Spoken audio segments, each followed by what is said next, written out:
Hello hello. हाँ बेटा, क्या टाइम बे टाइम कर रहे हो तुम?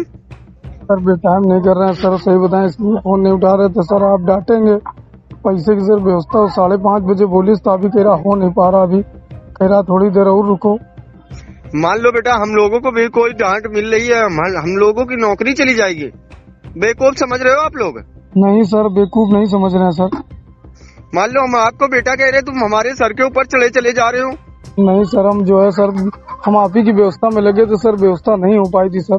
किसी से बेकार जो डाल लो अपना भाई। मान लो हम लोगों को बस हटाओ यहाँ से, तुम्हारे चक्कर में हम फंसे पड़े हुए हैं। आपने अब तक सिर्फ ठगों को, लोगों को ठगते हुए सुना होगा, लेकिन उत्तर प्रदेश के कानपुर में ये दांव उल्टा ही पड़ गया। यहाँ एक आम से लड़के ने साइबर ठग को ही चूना लगा दिया। उसने ठग को ऐसी बातों में उलझाया और फंसाया कि ठग ने मजबूरन उसे 10,000 रुपए दे दिए।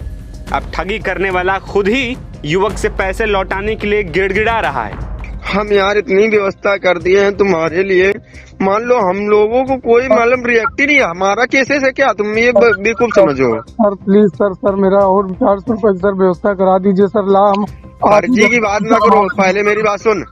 फर्जी की बात ना करो। 400 रुपए मेरे पास नहीं है पर्याप्त है। 3,000 रुपए बोला, 3,000 रुपए मैंने चैन छुड़वा दी। फिर यहाँ पर तुमने बोला 3,000 रुपए, फिर नहीं दे रहा, फिर 3,000 रुपए लगाया। पूरे 7,000 रुपए मैंने लगा दिया। बेवकूफ, मेरे दिमागों पे बेवकूफ लिखा था जो तुम्हारे पीछे मैंने पैसे लगा रहा हूँ। आपने तो सर मेरी मदद की है सर।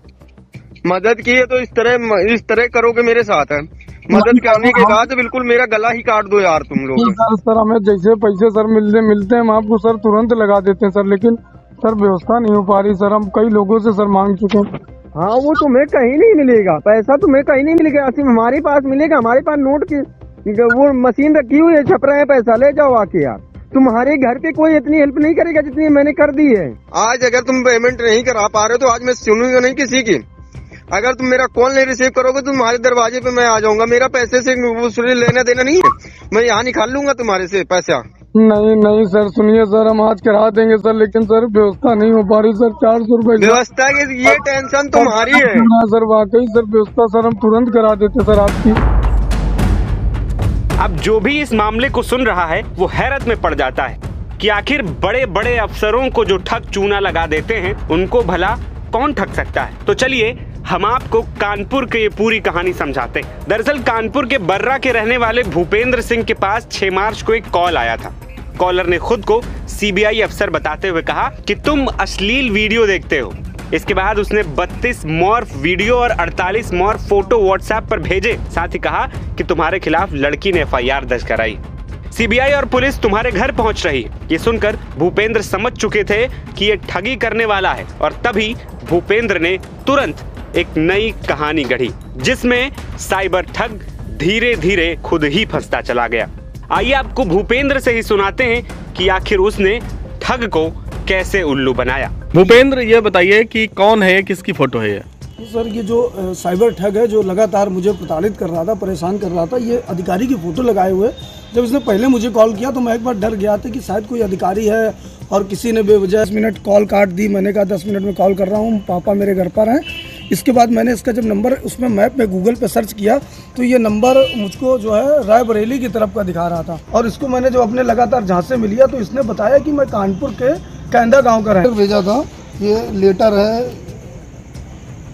ये मुझे लेटर भेजा था। इस पर लिखा है इसमें कि आपके खिलाफ मुकदमा है, और गूगल पे इस लेटर के बारे में लिख के आया कि ये एक फेक लेटर है और इस तरीके का लेटर, ये फर्जी पूरा लेटर है। इसके बाद मैं पहले से ही जागरूक था, मगर मुझसे लगातार ये पैसे की डिमांड कर रहा है कि मुझे इतने पैसे दे दो, इतने पैसे दे दो। मैं जागरूक था तो इसलिए मैं इसके झांसे में नहीं फंसा और उल्टा मैंने इसको ही अपने झांसे में फंसा लिया। ठग से अभी तक ले चुके हैं और पुलिस से क्या शिकायत की आपने इसकी? जी, कानपुर की जो DCP साउथ है, मैंने उनको पूरी जानकारी दे दी है और इससे अभी तक हमने 9,500 रुपये लिए हैं। और ये जो पैसे मैंने लिए हैं, ये मैं एक सक्षम परिवार से हूँ। मैं अपने घर परिवार में पैसे इस्तेमाल नहीं करूँगा, ये मैं दे दूँगा। ये इसमें एक किसी पुलिस अधिकारी की फोटो भी लगी हुई है। ऐसा जब आपने देखा तो क्या आपको घबराहट हुई? सर, मेरी जगह और भी कोई होता तो भी डर जाता, क्योंकि जिस तरीके की ये फोटो लगाए हुए है। दूसरी ओर ठग से भूपेंद्र ने अब तक 10,000 रुपए वसूल लिए। अब साइबर ठग रुपए वापस मांग रहा है, गिड़गिड़ा रहा है। मान लो हम आपसे कायदे से बात कर रहे हैं, मान लो हमने तुम्हारे पीछे कितना जोखिम उठा लिया है, मैं भी खुद नहीं सोच पा रहा हूँ।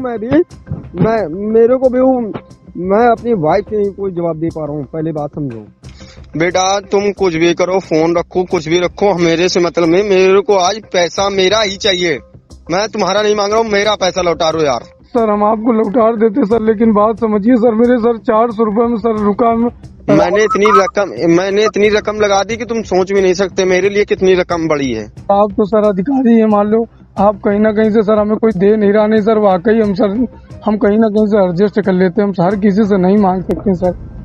उसने बताया कि वो सचेंडी इलाके का रहने वाला है। दूसरी ओर भूपेंद्र ने इस मामले की शिकायत पुलिस को दे दी है और कहा है कि ठग से ठगे गए पैसे किसी जरूरतमंद व्यक्ति को दान कर देंगे। ये घटना साइबर अपराधियों के लिए करारा सबक है कि कभी-कभी शिकार भी शिकारी बन सकता है।